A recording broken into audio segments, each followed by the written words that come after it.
We are back with our breaking coverage of Hurricane Harvey, where tens of thousands of people are now in the dark as the hurricane pummels the state of Texas, now at a Category 2. So how has the state of Texas been addressing that situation on the ground? Joining us now is Public Affairs Officer for the Texas Military Department, Colonel Stephen Metze. Colonel, where are we right now? 4:15 your time.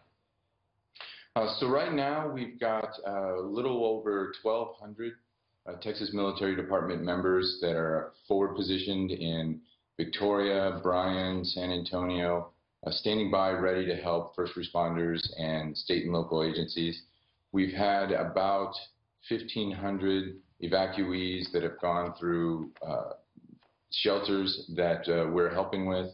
And right now we're just waiting for the worst of it to kind of pass by so we can get in and help the agencies that need it. What are your biggest concerns at this hour? I've been hearing stories out of Rockport of nursing homes having to be evacuated, the potential of a prison also there, power outages, of course, all throughout the region, cell phone towers down, so no cell service in areas that are hardest hit at this hour. What are your main concerns? Well, the main concerns are just being able to get where we can help. We have prepared for this. We have our own communication systems. We have 160 what we call high-profile vehicles, which are better at traversing high waters than normal vehicles.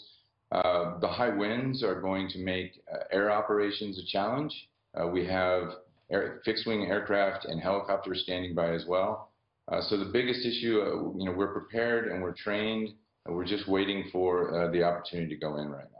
Well, this hurricane was a Category 4 as we went to bed last night, now dropped to a Category 2. But what's frightening about this, as you know, is it's not going to come in and leave. This is going to linger. The eye of the storm is going to linger on the coast of Texas there for a matter of days, maybe 4 or 5 days. So what is your message to people in Texas right near the storm, some of them in the heart of the storm? Many of them probably don't have access to this interview that we're having right now. What message do you have to them to stay safe? Well, the main thing, hunker down, stay indoors, and listen to your first responders. The emergency people out there, the first responders, the local and state agencies, they are, still the first line of help that's going to come. And where needed and where available, we're going to be standing there beside them.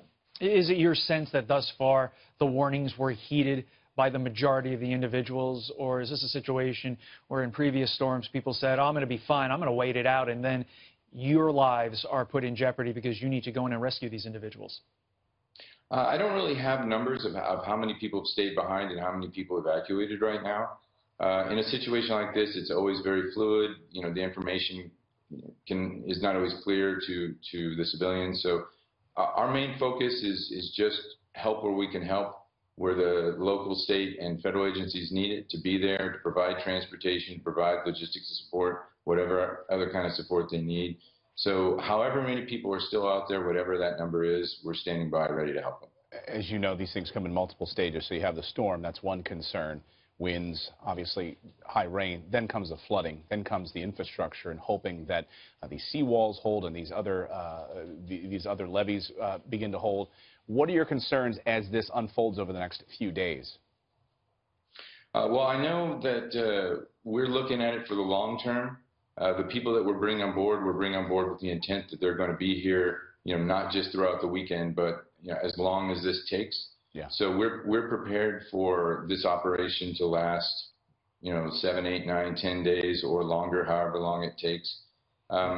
Right. I don't think at this stage, right now, our primary concern is just when is it going to get clear enough that we can get in and do what we need to do. Absolutely. Colonel Metze, thank you for being with us Stay so early safe this morning. Yeah, please stay safe out there. Thanks, Colonel.